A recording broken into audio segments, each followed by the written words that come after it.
A Day in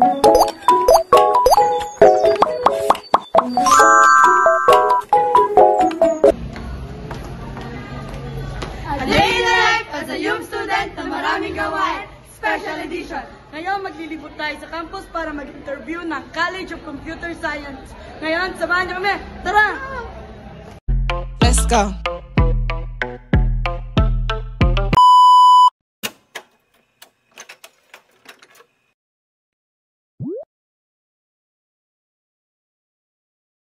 Kasama natin si Kuya.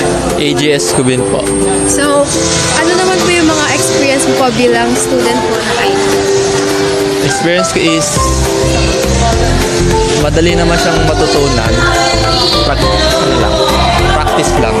Ano pong mga hobbies niya? Hobbies ko is mag-basketball tapos mag-practice mag-code. Ano naman po yung mga message mo po sa incoming IT student? Mag-practice. Pag di kaya, suggest na ng ibang course. Ngayon kasama po namin sina Jerusalem And Erickson po. Ngayon po, magtatanong po kami kung ano pong mga hobbies niyo. Ako po, mahilig po ako sa mga crafts. Gumawa ng mga DIY, mga ganun. Then ako naman po mahilig po ako sa music. Marunong po akong tumugtog ng piano and guitar po. So, ano naman po yung mga experience mo po during your course? Siyempre, mahirap siya for me. Tapos, araw-araw nakatuto ka sa laptop mo, nagko-code. Ayun, tapos need mo talaga ng much effort para dito sa course na. So yun, medyo mahirap talaga siya and magbibigay ka ng a lot of effort kapag kinuha mo yung course na to kasi kailangan mong pagugulan ng oras. Ano naman po masasabi niyo sa mga papasok po sa course na katulad ng sa inyo? So yun, maging ready lang and dapat alam na nila yung may idea na sila sa computer science, gano'n. Ayun nga din, tapos enjoy lang nila, alamin lang nila yung mga basics, yung mga fundamentals ng programming, ayan. Tsaka masaya sa ComSci, yun. Ano lang, need mo lang talaga ng effort and time. Thank you. Maraming salamat po!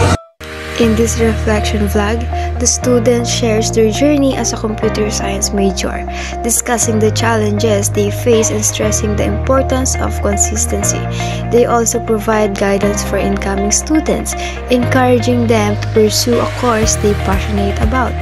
The vlog concludes with a motivating message on the power of self-confidence and determination in achieving success. Maraming salamat po!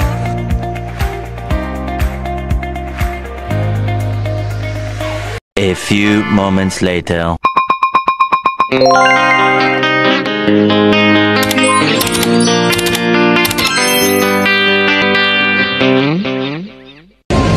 today's vlog, puntahan tayo si CS student. Samahan niyo kami. Let's go! Kuya, ano pong pangalan niyo? Cedric Apolinario po. Bakit niyo po napili yung course na... Computer science. Apa?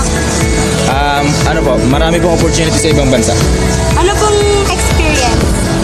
Mahirap kasi pumasok ako nang hindi ko alam yung gusto ko. Tapos nag-adjust na lang. Course niyo? Mahirap pero mas marami akong magiging trabaho pag nakagraduate dito. Ano pong name niyo?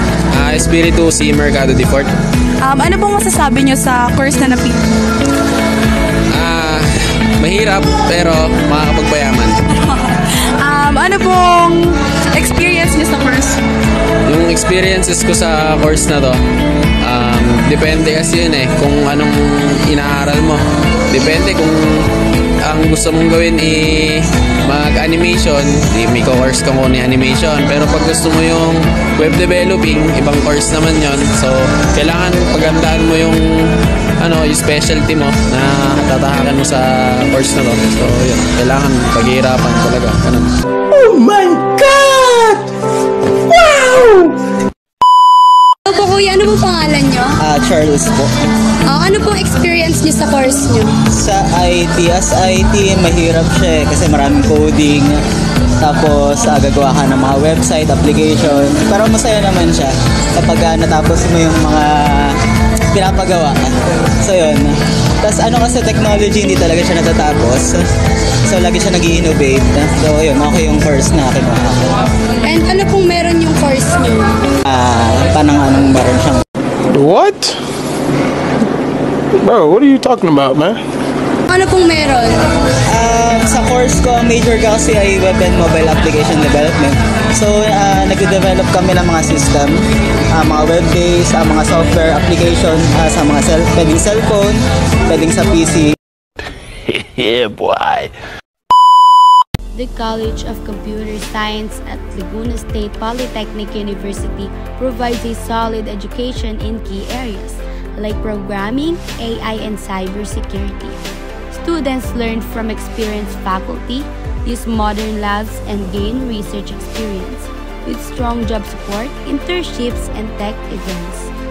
Students are well prepared for careers in technology through challenging the program offers great opportunity for success in the tech field.